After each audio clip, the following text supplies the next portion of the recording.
Well, welcome to the Growth Time Machine with me, Daniel Curtis, and today I am delighted to be joined by Jay Setchell. Welcome to the show, Jay. Hey, Daniel, good to be here, my friend. It's a pleasure. It's lovely to have you on, and I'm going to ask you the same 8 questions that I ask all of my guests. Okay. I'm looking forward to seeing where our conversation leads. So that's one of the exciting things for me. I never quite know what people are going to say, and I don't like to ask these questions in advance. I don't like to probe too much because it makes it kind of really interesting for me to hear these things in the moment and react to them. So, my very first question, if you are ready, Go is ahead. when you were growing up, what did you think you were going to do? Who did you think you were going to be? It's a funny question on one hand because it's like back in the 50s and stuff, it seemed like everybody, my group, they thought maybe they'd be like the Lone Ranger or Gene Autry or a fireman or a policeman or something. But I was raised on a big farm, a lot of cattle, hogs, chickens. We had airplanes. We did ag spraying, spray crops, and so on. So I always figured I would grow up and be a farmer because I was eighth generation on our farm, and I figured I'd be a farmer and a pilot. A spray pilot, and that that didn't happen because of what happened to me physically throughout my life or later in my life. But that's what I thought. I think there's a lot, isn't there, of sometimes pressure, sometimes it's just in our DNA almost. These jobs that our parents have done or grandparents, it's a real kind of line of succession almost. So I completely get that. So, what Yeah. was your first kind of real job? Um,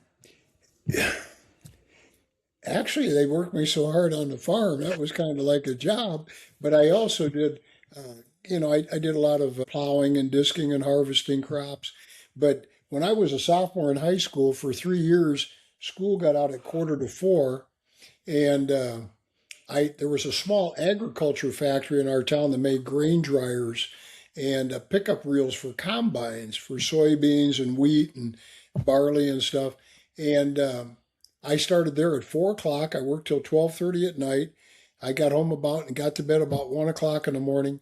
Got up at 5:30 in the morning to help my dad with my chores and his chores, because if I didn't help him with his chores in the morning, he would charge me to do my chores at night because nothing is for free. So you learn a lot of responsibility. So I was working, 40 plus hours a week at night and going to school full time and still taking care of my crops and livestock. I made more money, Daniel. I was making more money because I was a member of the AFL CIO union, which was required, and I was making $2.86 an hour, night shift premium. I had cattle, I had hogs, I had soybeans, I had corn, and all of that. And I was making more money than any teacher or any administrator in the high school. It, Do you know what it, I really admire already from you is this incredible work ethic that you clearly had. There is no question that I think being brought up on a farm, that instills something in you. And I can see that. So your family, clearly they worked very, very hard. they did. I mean, my mom. I mean, we had 4 kids. She raised 4 kids. She was also a teacher. She also did piano lessons in the evening. My dad was always on the school board or president of the school board. He had two or three other businesses that he had started. I picked that up. It's kind of like, I don't ever remember not being in a feedlot with cattle or on a tractor or in an airplane or flagging for fields to be sprayed. Um, and you always had to pull weeds and shovel the chicken crap out of the chicken coops and shovel, paint the corn cribs. And there was always something to do. I mean, and my dad said those weeds are always going to need pulling. I don't ever want to have to tell you again. And by the time I was 5, I understood that. where we were at in northern Illinois, the ground is very, very fertile. It's about 8 feet deep, just the richest black ground there is, it seems. The lawns always needed mowing. We didn't have much of a mower, but it just took a lot. I mean, it would take you all day. And there was always something to do, something needed to be handled. And that's what it was. It was work ethic. It's like you were up before sun and you didn't go to bed till, you know, but my grandmother was Pennsylvania Dutch, and she would say, red sun at night, sailor's delight. Red sun in morning, sailors take warning. And then there was the old saying too, and this came from England, from my relatives, was um, early to bed, early to rise keeps a man healthy, wealthy, and wise. It's true. I've heard that many times. Have Yeah, I you? love I love that. It's that work ethic I honestly admire. So how did your life move on from there? What did you go on to do next? Well, I went into the Marine Corps, uh, uh, partially because my hero cousin Bob, who was 7 years older than me, had served in the Marine Corps from 60 to 64. And he told me, whatever you do, don't go in the Marine Corps.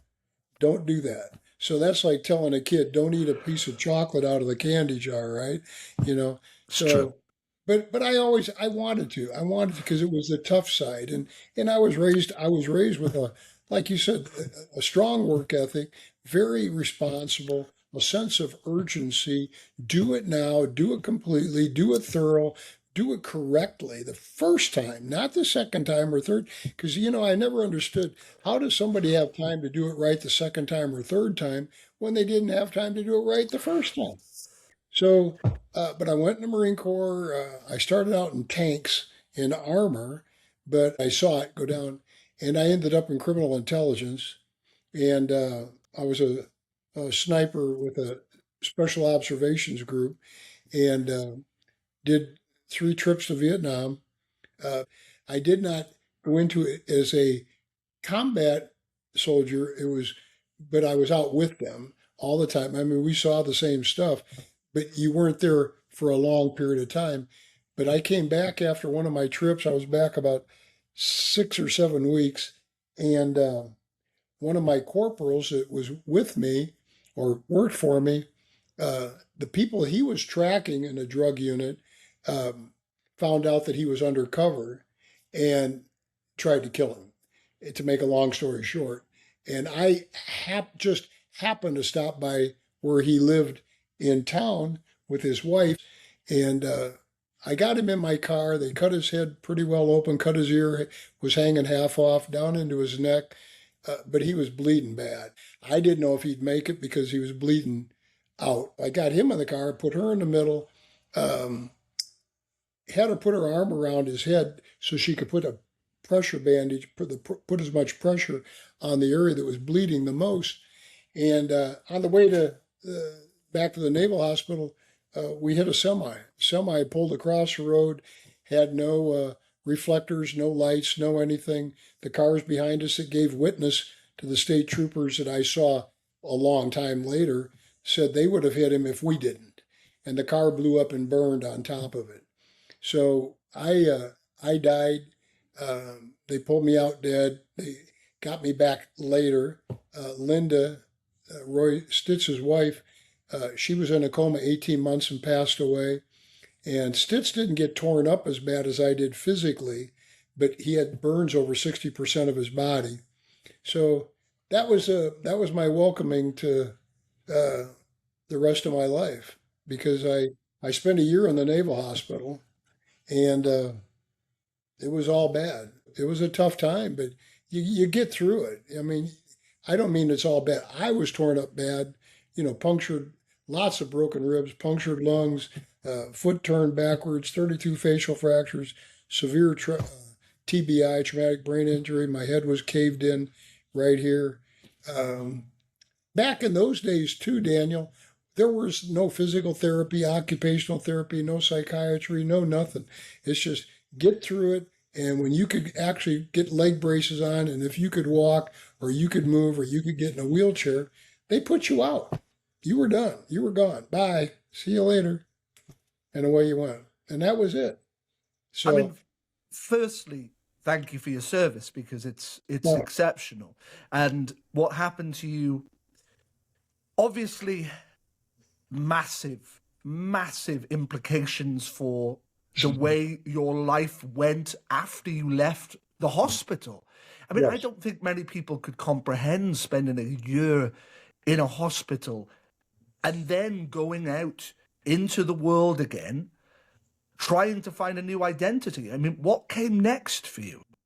Well, from there I went and I kind of rehabbed at my house at my parents for about 3 or 4 months, and I went up to outside of Chicago, downtown Chicago, out in the suburbs, about 40 miles. My aunt lived, and I had to find a job that I could stand up and I could sit down because my back hurt so bad that they never addressed, and my legs had leg braces on them that went all the way up to the crack of my fanny, and it was very hard. I had 14 jobs in 12 weeks, and I quit them. I never got fired. I always did a great job, but the pain was insurmountable. I went back to the farm, and I decided to start my own little business. And I started one business. I started another business. I started a trucking company, and I was blowing and going. I had uh, over 40 employees, and I was 22 years old. But I just don't quit. I'm not going to stop. I'm not going to die. God's got me here for a reason. Uh, and through that time, to move ahead, uh, then I got in another accident. I had a drunk hit me almost head on, um, right after, well, it was September 3rd, 1973. And he got thrown out of his pickup truck with no seatbelt and killed. And I had my seatbelt on and rolled several times down into a very deep ditch and ripped the motor out of the car, ripped the side of the car off, and I had a bad out of body experience from that. Just going up, going up into the sky. I felt like I was going to heaven. It's extraordinary. There's um, there's so much about your story already that makes me, first of all, see how hard you've worked to get back from something like that, and then to be involved in another accident when you've tried so hard to rebuild things, and just to know you were in an accident where someone lost their life, through obviously that collision. I mean, that must do things, let alone the experience that you had, where that out of body experience. I mean, not many people have that. It's such a rarity. But I think what what inside you kept you going? What made you just keep pushing forward despite this adversity? I had a really violent out of body experience from the Marine Corps accident, and neither of them did I feel any pain. I've thought about it. I think that in my life, the way I was raised, my parents, my grandparents, how it was the neighbors, whether it was church, whether it was Sunday school, whether it was the dealing with 100-degree days in the summer on occasion and 40 degrees below zero during the winter and feeding cattle. No matter what, you had to get up and go do it. It didn't matter if it's raining, if it's snowing, if you got a blizzard or it's 100 or you got a tornado coming or a thunderstorm. It does not matter. You have got to do it. So I think that I just had that resilience built in me from being a child. I really do. I I don't ever remember thinking something was not possible to do or accomplish. I have to say that I'm very fortunate too, because my parents, I remember them saying a few times things that I'm sure that I believe you've heard too, is, if there's a will, there's a way. Or things like, you can do anything, or, well, my mom, she would say, you can be anything or do anything you want if you put your mind to it and do it. But you got to think about it. You got to want to do it. And so, when you want to live, when you want to succeed, you will find a way. But I think that my my resilience and grit and determination and courage, it was just built into me in my daily activities from the day I was born. I, I really believe that. When somebody asked me one time, can you sum it up in one word? One word. And I thought about it. I thought, man, one word, stubbornness. Just And plain. it's an interesting word, and it's one that you see a lot in people who achieve incredible things. That lack of the lack of ability to stop. My grandfather was the same. He met so many challenges in his life and he was just so damn stubborn. And that was the word he used. I'm stubborn. And so Yes. I get it. I get it completely. So, what are you most proud of in your life? Well, well, I I don't think I have a singular thing, Daniel. I really don't. I've been through 73 major surgeries, and but after I died when I was 23, I mean, I went back and I did other jobs. I kept the businesses I had started. They kept growing. We kept doing, and then July 4th, 1981, when I was 31 years old, I jumped in a swimming pool feet first, and I broke my neck in four places and drowned, and I was paralyzed from the shoulders down, and they told me I would never move again about 4 or 5 days later. I was married 3 weeks the day that it happened. But being proud of something, number one, I'm very proud that I got the Eagle Globe and Anchor because they're earned and never given from the United States Marine Corps. That's one thing. I am proud to know that when they told me I would never move anything, most likely never move anything from my shoulders down, just because of my neck fracture, the way it was, the spinal damage, the paralysis. Um, I had prayer say for me, a lot of prayer. And I believed that I could achieve it. And I never gave up on that hope. And it took me many, many, many months, but I walked out of there. I didn't walk well. I didn't have a dream to run, but I walked. And I was on leg braces and crutches and such. And I was on that for about 17 years. And then I had more brainstem surgeries. And so I was on a walker. I had to learn how to walk again. And I was on a walker for 18 years.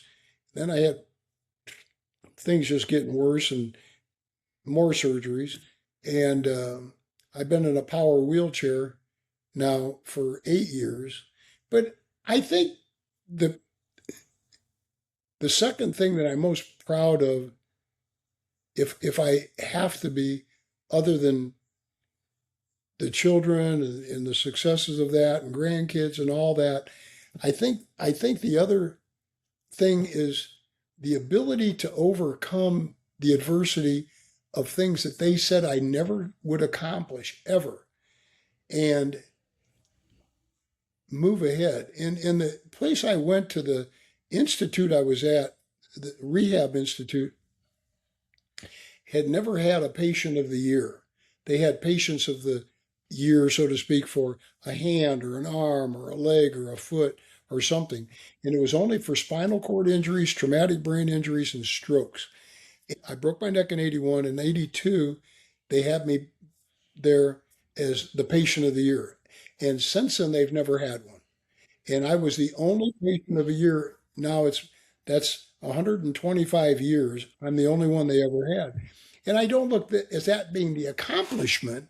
The accomplishment was helping other people see their potential, because every time I would go to the gym, I would stop, and if you were in a room and I says Daniel Smith, here I'm in a halo cast bolted in my skull, and I'm mostly paralyzed and they're pushing me in a wheelchair. So I would go in and I would say, Daniel, how are you doing? Do you mind if I talk to you for a couple minutes? I knew what happened to you. Like maybe you're a paraplegic and you don't have a halo cast, but you're paralyzed from the waist down. And I would talk to you about what your goals were. What do you imagine? Where can you see yourself down the road? And I would encourage people. And I think that's a gift from God, just to be able to tell people, you can do it. You can do it. You got to believe it. You have to believe it. Because if you don't believe it, it's not ever going to happen. And there's a difference between hope. You can hope you're going to overcome something, but hope isn't going to do it. You have to believe it and have the faith in it that you are going to do it. And that's a big message I like to pass on about life and time. It's a beautiful message. It's a very Christian message, which I really appreciate. It's a timeless message. And I'm kind of excited to ask this next question because it feeds on beautifully from there. What is the best piece of advice that you have ever been given by somebody?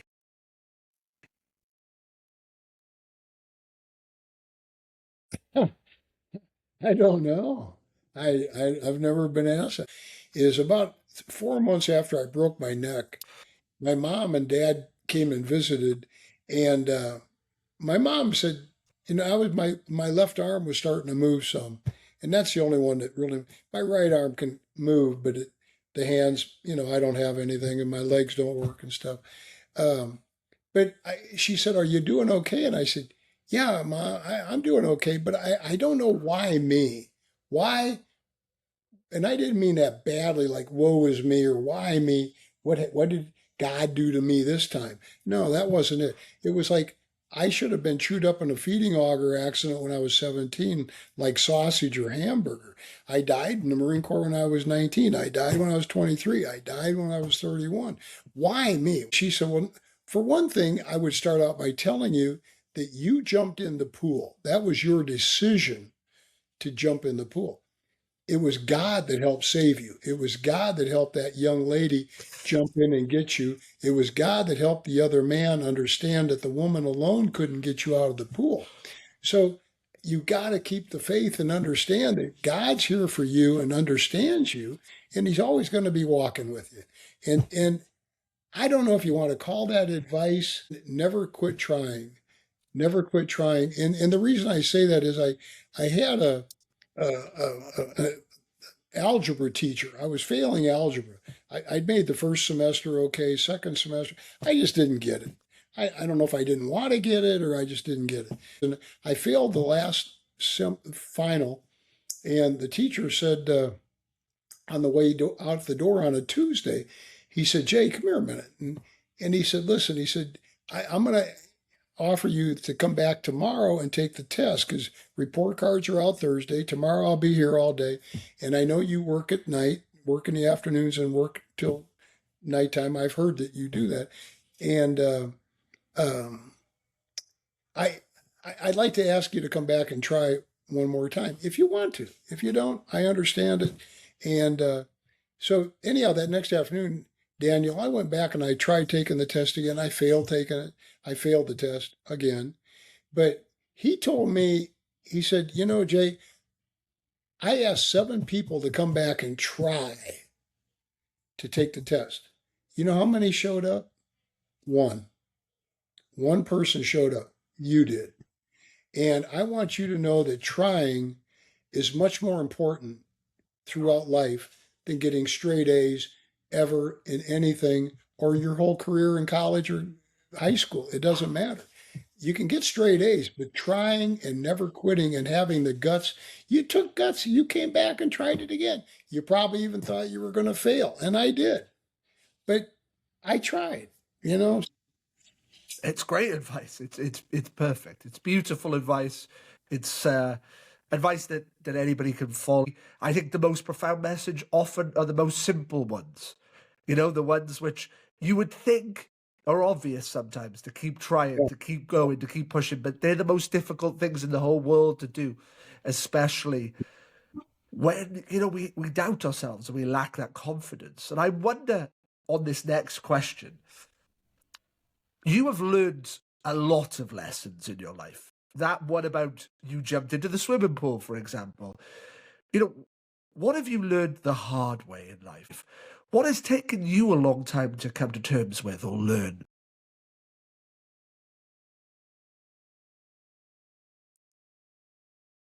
I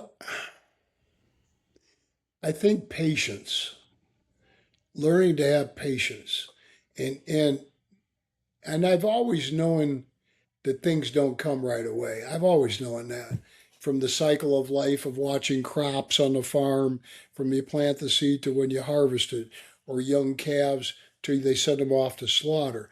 So I understood the cycle of life early, but I also know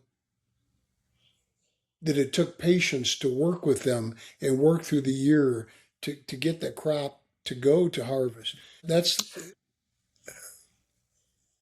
you got to give time, give it time, you know. Patience is one of the hardest things.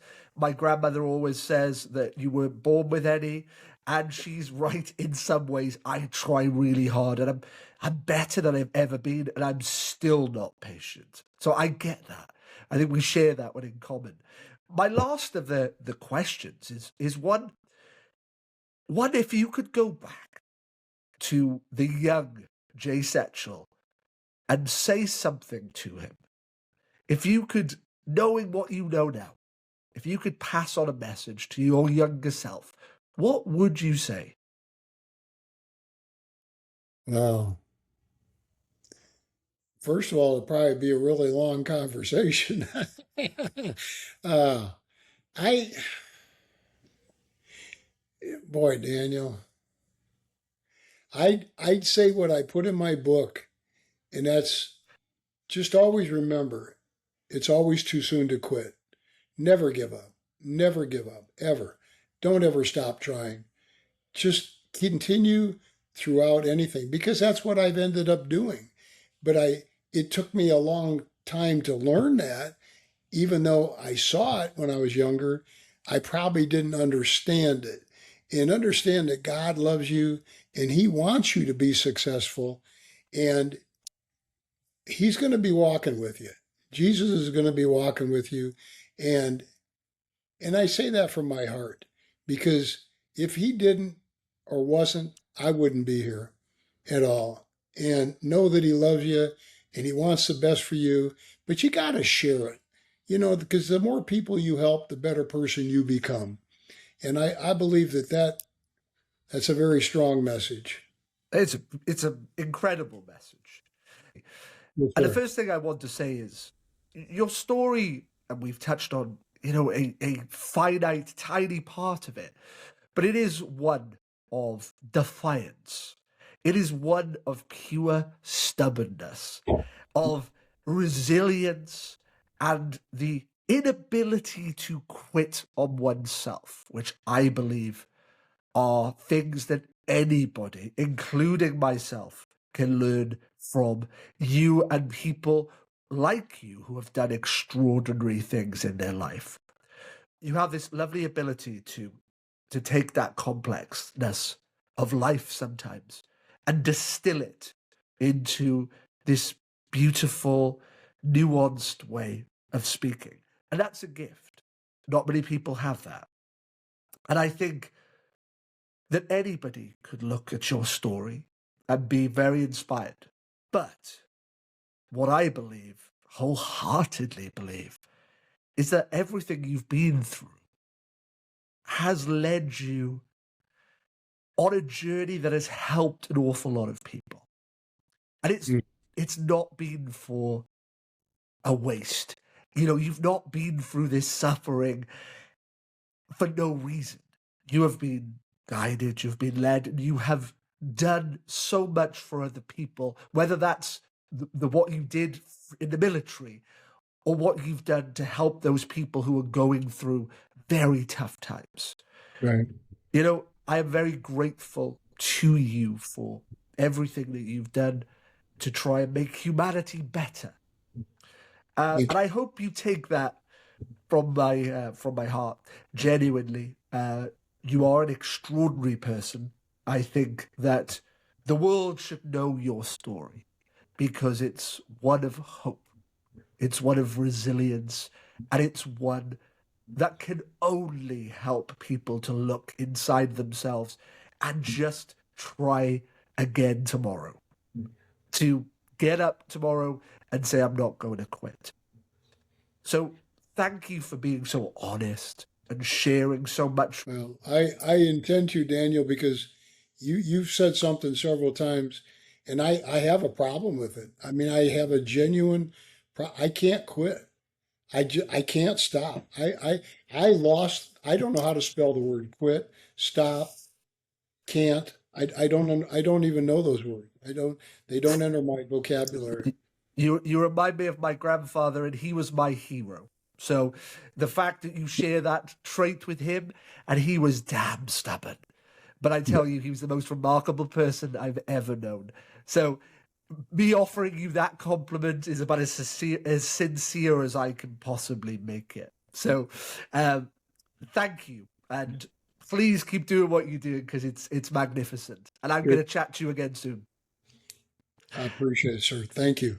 Yeah, Well, thank you. It's been a pleasure.